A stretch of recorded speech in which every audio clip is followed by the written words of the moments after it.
Luke 12:22. Then Jesus said to his disciples, therefore I tell you, do not worry about your life, what you will eat or about your body, what you will wear. For life is more than food, and the body more than clothes. Think about that for a minute. Consider the ravens, they do not sow or reap.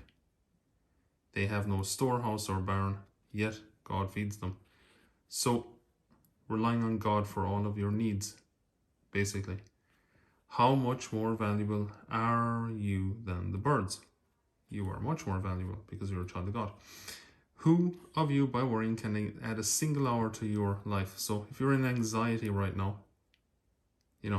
you cannot add a single hour to your life. It's not possible. You did not create your life. God created the life in you.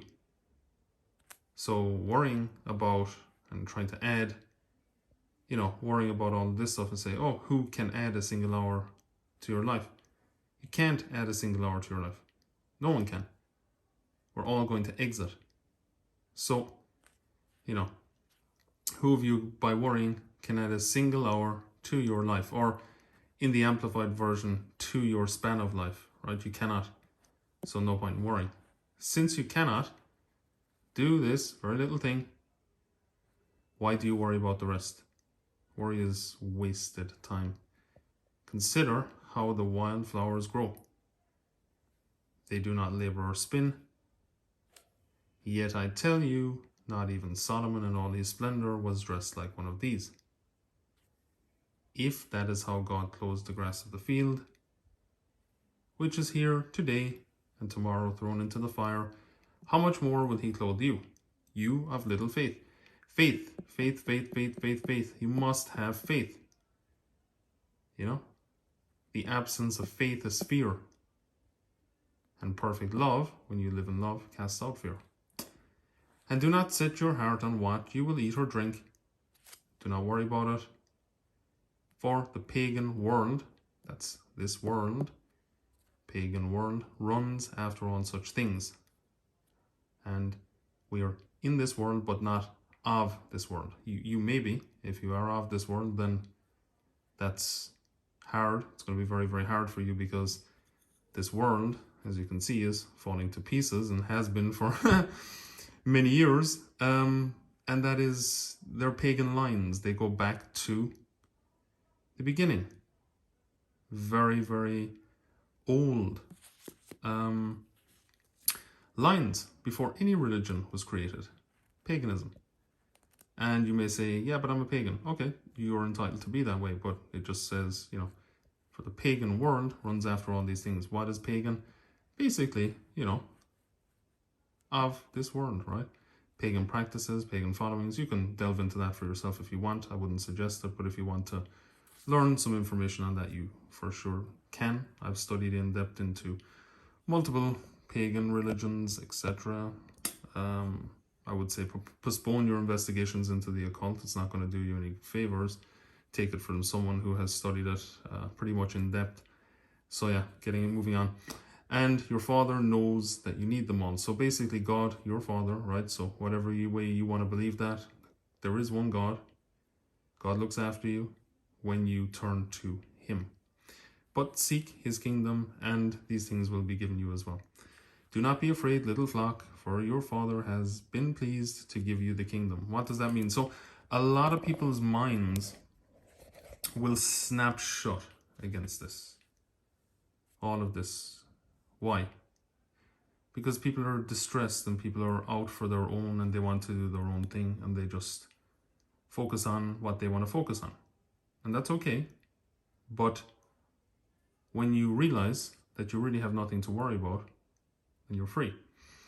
So here again, do not be afraid, little flock, for your Father has been pleased to give you the kingdom. Sell your possessions, give to the poor. So obviously giving, very, very important. This is, you got to understand that the Bible is a textbook for life, right? Whether you are a Christian or not, whether you are a Catholic or not, Whether you are religious or not, it does not matter. It's not about religion, it's about relationship.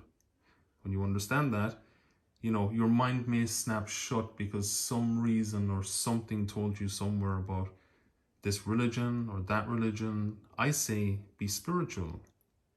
Read many books. Read as many books as you can. And dissect them. Dissect them, right? So I might have a certain belief about this passage in the way that I view God and see God. You may not. You may see something completely different. That's interesting for you, isn't it? If you study and take the time, then you can get free from the things that are blocking you off from connecting to God. So, and having a relationship, not a religion, relationship.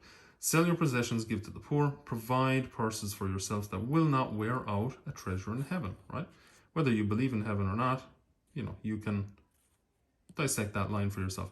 That will never fail, where no thief comes and no moth destroys.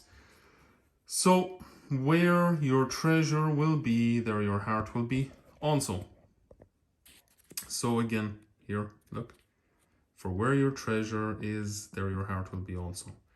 It's all about, I'm going to break this down just one more second here quickly as I'm studying it.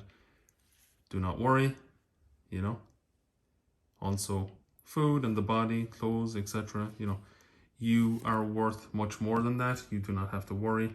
Think about how many times you've been provided for your life over, All of these things don't matter. None of these things matter. You have to understand that none of this matters. None of it. So again, they do not sow or reap because they're being looked after, right? So how much more valuable are you than birds? Obviously, you're much more valuable than a bird because you have a brain. You've been given a brain and an intellect to think, And who of you by worrying can add a single hour to your life? You cannot. No one can. So what's the point in worrying? There is no point because you cannot change anything in relation to that stuff. You may say, yeah, but I can. Yeah, you have an intellect and you can think and you can pray and you can visualize better, but realistically speaking, worrying will not add a single hour to your span of life.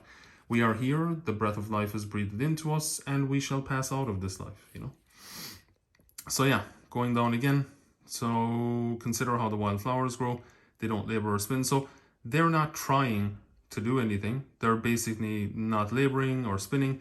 They just are. And if you can just be, then you will be free, right? That is kind of what I understand from that.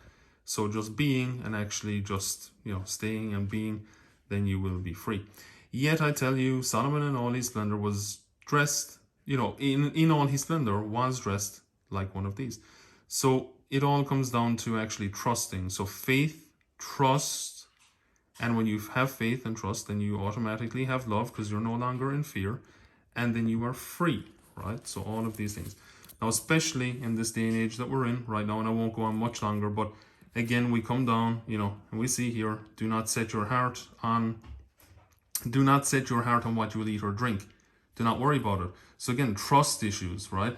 Why are you worrying about all the things? Oh my God, what am I going to eat? What am I going to drink? What am I going to wear? How am I going to pay for this? How am I going to pay for that? Think. You have an intellect. Learn how to do stuff for yourself and trust. Take massive action and learn, right? The other thing is, again, we see pagan, same word again, world runs after this. The world, what has the world got to offer you? You got to answer that for yourself. Would you like to, continue to follow what this world does day in, day out, running, trying to get all of this amount of money, trying to get that, get the big house, get the big car, get this, get that, take, and then fall into an early grave, right? Because you're so stressed out and defeated and disintegrating and totally depressed, right? So again, we come back to this, which is that in this book, there are lots of interesting things for you. So what you can do with that is you can basically learn from it. You can become free. You can become happy. You can be joyous, all of these different things. And so again, sell your possessions, give to the poor, very, very important. So obviously charity, charitable donations, that type of stuff. Provide purses for yourselves that do not wear out, a treasure in heaven. That will never fail, where no thief comes and no moth destroys. For where your treasure will be, there your heart will be also. So to finish out this, very, very simply, this has been my evening study of this book. Do I study other books? Yep, loads of them. Do I study multiple different spiritual texts? Yes, loads of them. And so the point about all of that is that when you do that,